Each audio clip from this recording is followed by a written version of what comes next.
Baik, selamat pagi. Assalamualaikum warahmatullahi wabarakatuh. Eh, Salam sejahtera bagi kita semua gitu. Mari kita awali perkuliahan pada pagi hari ini dengan membaca doa pembuka sesuai dengan agama dan kepercayaan kita masing-masing. Berdoa mulai.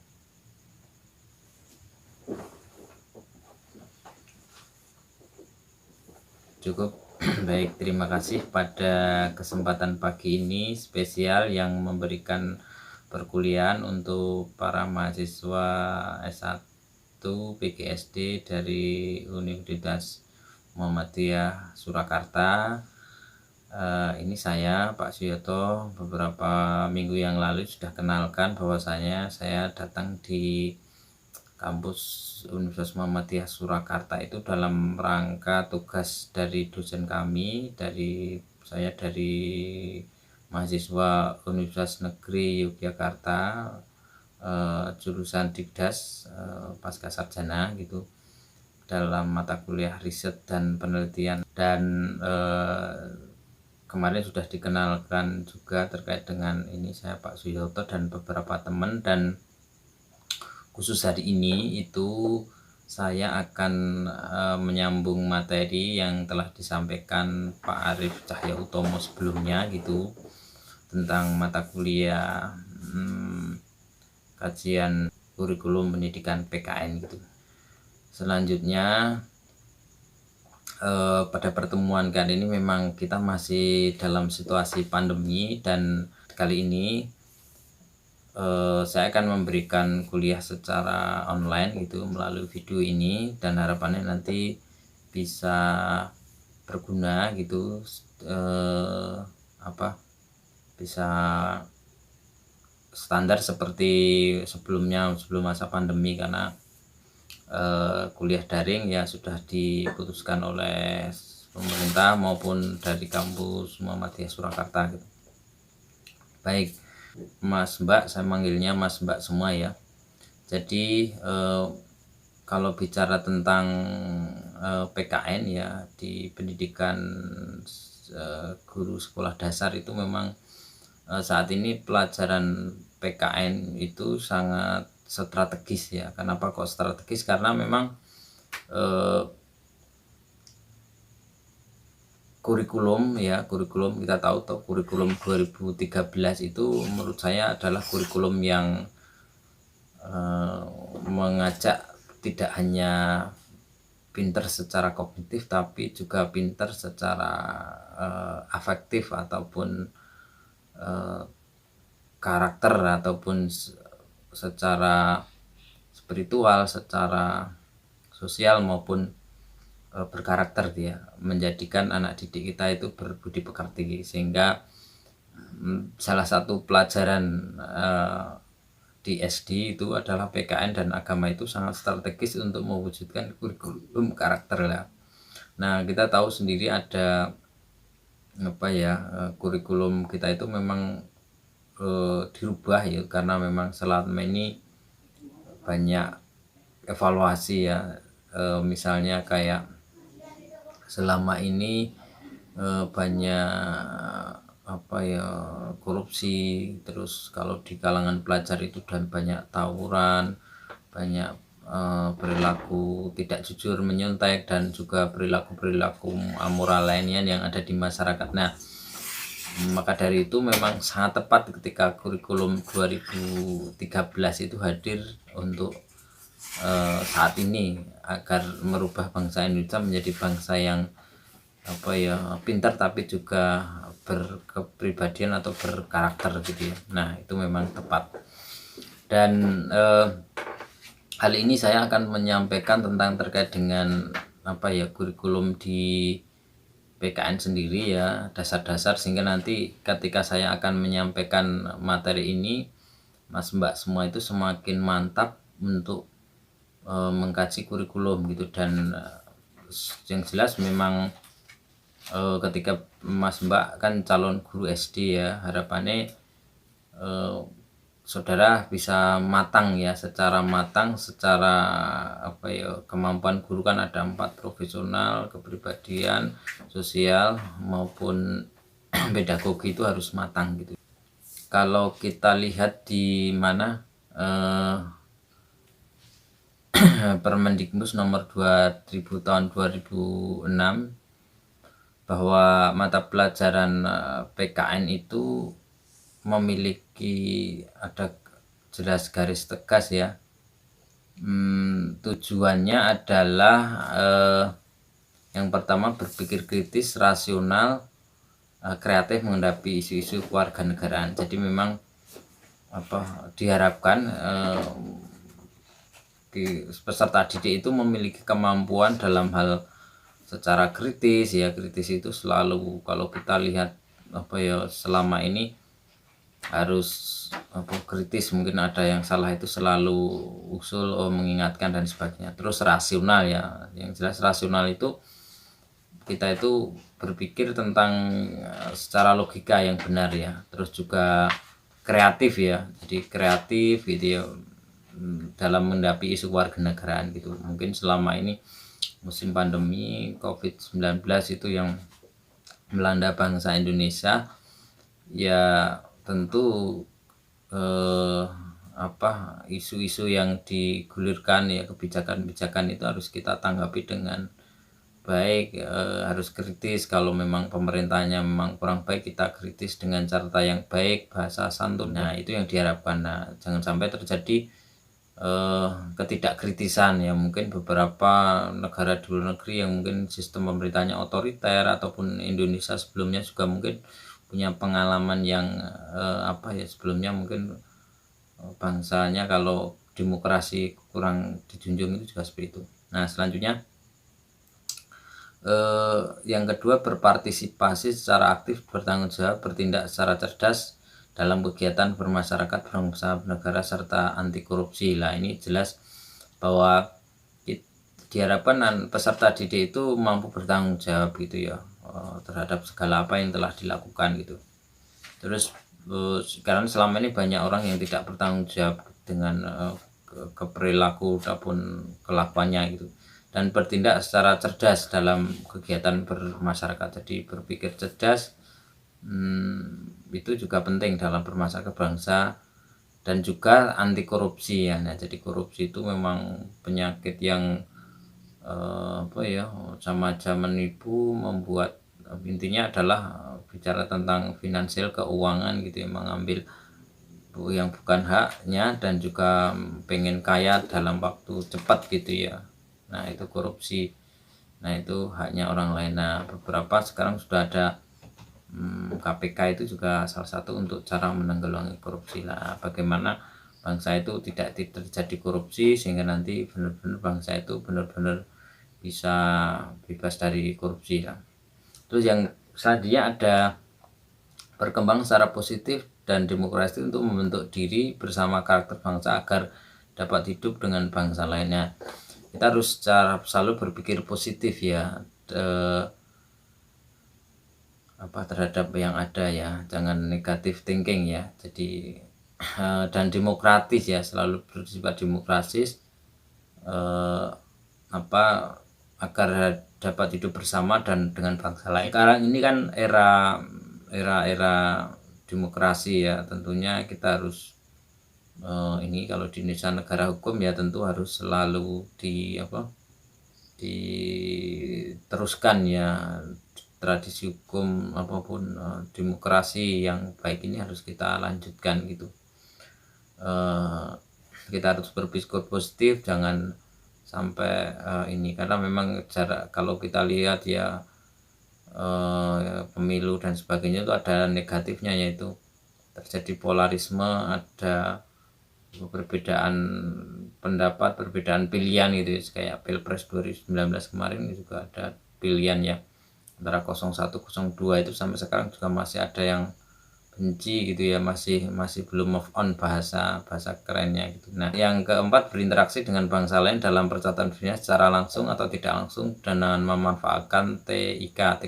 TIK itu teknologi informasi dan komunikasi ya. Jadi kita Indonesia kan bagian dari dunia, ikut dalam anggota PBB juga ya, dan di dalam percaturan dunia nampaknya kita juga dipertimbangkan. Nah kita sebagai warga di dunia itu juga tentu kita bisa memanfaatkan ya. Sekarang kan era globalisasi, di mana kita mencari informasi dan kita memberikan informasi pun juga bisa sampai ke luar negeri, lintas bebas lintas tempat, waktu, bahkan di mana saja kita bisa berkomunikasi gitu, adanya teknologi. Maka dari itu kita gunakan teknologi itu dengan sebaik-baiknya untuk membangun ini ya. Misalnya kalau di dunia itu terjadi kisruh ya macam-macam kan, kemarin di kita tahu ya di Myanmar gitu ya, demokrasi di sana dicederai ya. Terus juga mungkin di yang sering rutin itu warga Palestina yang selalu tidak akur dengan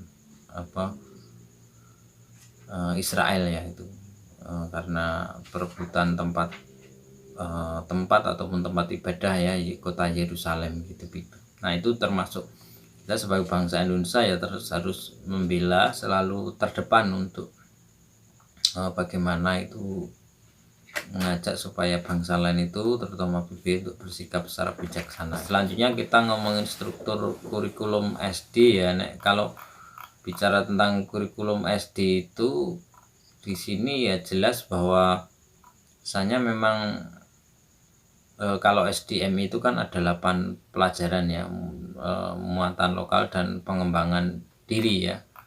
Dan juga mungkin kita sudah tahu ya, kalau sekarang ini kan di SD itu kalau kelas 1 itu sampai kelas 3 menggunakan pendekatan tematik ya. Kalau kelas 4 sampai dengan kelas 6 itu dengan pendekatan mata pelajaran gitu. Nah kalau tematik itu otomatis ya menggabungkan mata pelajaran, jadi ya mungkin Mas Mbak semua sudah biasa tahu ya tematik itu kayak apa, seperti apa, itu sudah sering kalian temui ketika magang ataupun apa gitu. Dan kalau yang pelajaran ya seperti pelajaran seperti biasa ya, sejak dulu itu dikelompokkan dalam IPA, IPS, PKN dan sebagainya gitu.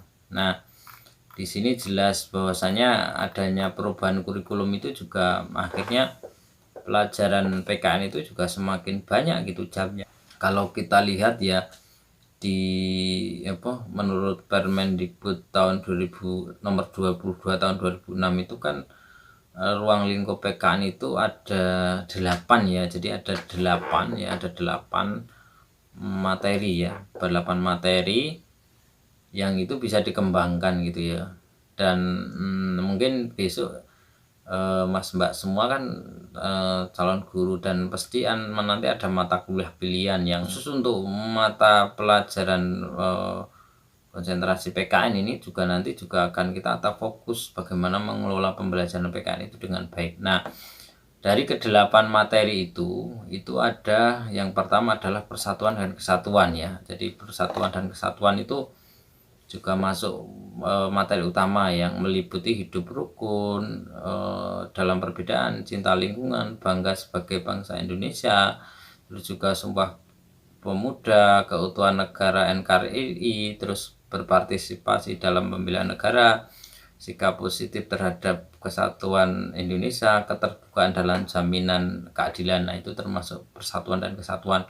Bagaimana kurikulum itu bisa disampaikan dengan bagus ya kepada anak didik ya, persatuan kesatuan. Nah, selama ini persatuan itu sangat penting sekali, terutama di Papua ataupun dulu di Aceh juga ya, terjadi gerakan separatisme ingin merdeka ya.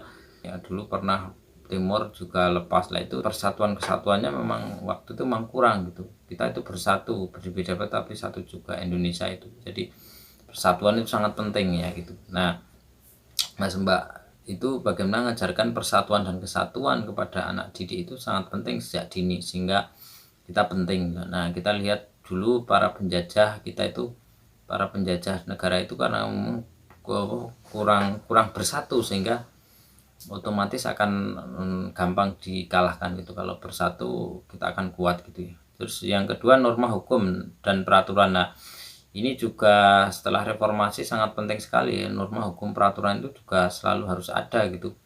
Lagi-lagi ya kita itu negara hukum ya, jadi harus taat ya. Materi dari norma hukum dan peraturan itu ada tertib dalam kehidupan keluarga gitu ya, terus tertib dalam sekolah, tertib norma yang berlaku di masyarakat, peraturan-peraturan ya, perda istilahnya ya. Norma dalam kehidupan berbangsa negara, sistem hukum peradilan nasional dan hukum peradilan internasional. Mas Mbak, adanya hukum ya, itu kan sekarang itu kita negara hukum ya. Hukum itu kadang selama ini kita itu warisan Belanda, dan juga tentu kita harus masih belajar tentang hukum itu, apakah masih tebang pilih atau masih ini ya. Tentunya kita harus senantiasa mengajarkan sejak dini hukum itu, sehingga kalau ada hukuman peraturan itu tentunya warganya akan semakin sadar baik gitu ya. Terus yang selanjutnya ini ada hak asasi manusia ya. Ini HAM itu juga penting kita ini, karena kalau setiap orang kan punya hak asasi manusia yang itu memang sudah diakui oleh pemerintah dan agama pun juga ini, bahwa HAM itu sangat penting.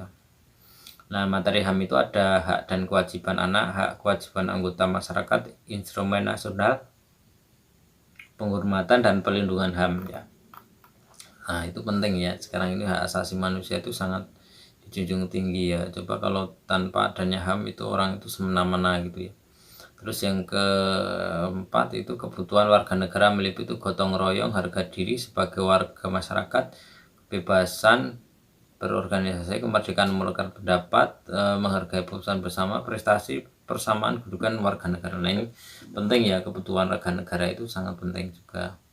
Terus juga ada konstitusi yang meliputi proklamasi kemerdekaan, konstitusi yang pertama, konstitusi yang pernah digunakan Indonesia, hubungan negara dengan konstitusi. Nah, ini penting juga ya. Jadi hukum Indonesia itu berawal dari Undang-Undang Dasar, proklamasi, sampai dengan sekarang itu ada peraturan pemerintah ya, UUD 45, Pancasila lah. Itu kita harus tahu ya, konstitusi, peraturan-peraturan itu berasal dari mana, sehingga benar-benar kita paham ya. Ketika kita paham juga akan memudahkan langkah kita dalam menatapi kehidupan ini gitu. Jadi konstitusi itu ya. Terus selanjutnya kekuasaan dan politik ya. Jadi kekuasaan politik juga penting ya gitu, meliputi pemerintahan desa, kecamatan, otonomi daerah, pusat demokrasi, budaya politik, budaya demokrasi, dan sistem pemerintahan, pers. Dan nah, ini luar biasa sekarang itu politik itu menjadi segalanya. Sekarang tentunya kita ngajarkan anak didik itu politik itu di sejak dini ya, ataupun kekuasaan itu, sehingga nanti mereka itu selalu berpikir demokrasi gitu ya. Terus yang ke Pancasila ya. Pancasila itu penting ya gitu. Jelas Pancasila itu merupakan dasar negara kita gitu ya. Jadi bagaimana kedudukan Pancasila sebagai dasar negara, proses perumusan Pancasila itu dulu bagaimana, dan pengamalan Pancasila dalam sehari-hari, dan Pancasila sebagai ideologi yang terbuka itu juga. Nah, terus selanjutnya adalah globalisasi. Lah, ini juga era saat ini globalisasi termasuk di dalamnya sini ada politik luar negeri, era globalisasi, dampak globalisasi dan hubungan internasional, dan mengevaluasi globalisasi. Nah, itu sangat penting dalam globalisasi. Nah, maka dari itu sangat penting ya Mas Mbak untuk mengajarkan 8 materi itu kepada siswa SD, sehingga nanti benar-benar siswa SD itu melalui kurikulum materi itu tadi, kita senantiasa selalu murid-murid itu akan menjadi warga negara yang baik gitu ya. Jadi memang ini pelajaran PKN itu merupakan salah satu yang strategis ya. Beberapa waktu yang lalu saya membaca dari Asosiasi PGSD se-Indonesia, bahwasanya keberadaan PKN itu sangat strategis ya, dibanding pelajaran-pelajaran lain. Maka dari itu eh, saudara sebagai calon guru itu memanfaatkanlah PKN itu sebagai alat untuk merubah anak didik. Itu ya beberapa materi yang saya sampaikan gitu ya. Nanti saudara bisa bertanya lewat channel YouTube dan juga nanti bisa berkomentar, ataupun mungkin kemarin Pak Arief Cahyo sudah kenalkan saya gitu, boleh komunikasi secara pribadi menggunakan media sosial WhatsApp maupun media yang lain gitu, yang itu nanti bisa ini. Harapannya nanti saya juga di sini kan memang selain juga melakukan observasi gitu untuk mata kuliah ini, dan kebetulan riset saya itu tentang manajemen pelaksanaan pembelajaran kajian kurikulum PKN di Prodi PGSD UMS ini, nampaknya menjadi bagian dari riset, dan harapannya nanti hasil riset itu nanti bisa dipublikasikan ke jurnal ataupun proceeding gitu, dan harapannya nanti ada pengembangan. Terutama sekarang itu kan masih dalam pandemi, terus kuliahnya itu kan daring lah. Mungkin banyak riset-riset selama ini yang menyangkut tentang pembelajaran daring lah. Nah, kalau di Prodi UMS ini kan via-nya lebih banyak menggunakan Google Meet ya. Nah, itu juga bagaimana nanti pelaksanaan dengan Google Meet itu apakah efektif tidak. Nah, kita masih mencari formula yang baik, dan itu beberapa yang bisa saya sampaikan gitu, dan lebih detailnya nanti bisa membaca penelitian saya tentang pembelajaran PKN. Nanti mungkin bisa saya berikan linknya gitu, dan juga mungkin bisa disambung melalui grup WA kita, kelas kita, dan mungkin ada pertanyaan di sana. Dan pesan saya kepada saudara, tetaplah belajar terus gitu ya, sampai kapanpun gitu. Dan karena dengan membaca itu kita bisa akan nanti melihat jendela dunia ya. Buku itu jendela dunia, kita bisa merubah kita dari yang mungkin belum sukses menjadi sukses. Nah, itu melalui membaca itu sangat penting. Nah, terus juga untuk mata kuliah pembelajaran PKN kajian ini diharapkan ya nanti cuma mungkin seperti ini. Nanti mungkin beberapa tahun ke depan, kalau besok Mas Mbak jadi guru, mungkin ada perubahan-perubahan itu ini. Yang jelas sementara yang dipelajari tentang materi ini belum ada anjuran dari pemerintah untuk perubahan yang lebih strategis gitu ya. Nah, ini itu kembangkan saja melalui kurikulum 2013 gitu. Dan itu yang bisa saya sampaikan terkait dengan materi hari ini. Nanti bisa disambung lagi oleh Pak Arief gitu ya, selaku dosen pengampu di Prodi PGSD konsentrasi PKN di Universitas Muhammadiyah Surakarta ini. Terima kasih atas perhatian dan atensi dari Mas Mbak semua. Selalu menerapkan protokol kesehatan ya, prokes ya gitu. Selalu pakai masker kalau pergi, terus jaga jarak kalau artinya tidak berkerumun, dan selalu mencuci tangan gitu ya. Itu pesan saya, dan harapannya kita terus saling mendoakan semoga saudara sukses, saya juga sukses gitu ya, dan diberi kelancaran dalam segala aktivitas ya. Akan saya akhiri kuliah pada pagi ini dengan sebuah pantun ya. Cuci tangan sampai bersih, cukup sekian dan terima kasih. Mari kita akhiri perkuliahan pada pagi hari ini dengan membaca doa syukur sesuai dengan agama dan kepercayaan kita masing. Berdoa mulai. Cukup, terima kasih atas semuanya sekali lagi, dan banyak salah, mohon maaf. Akhir salam, wassalamualaikum warahmatullahi wabarakatuh. Sampai jumpa kembali minggu depan di waktu dan jam yang sama.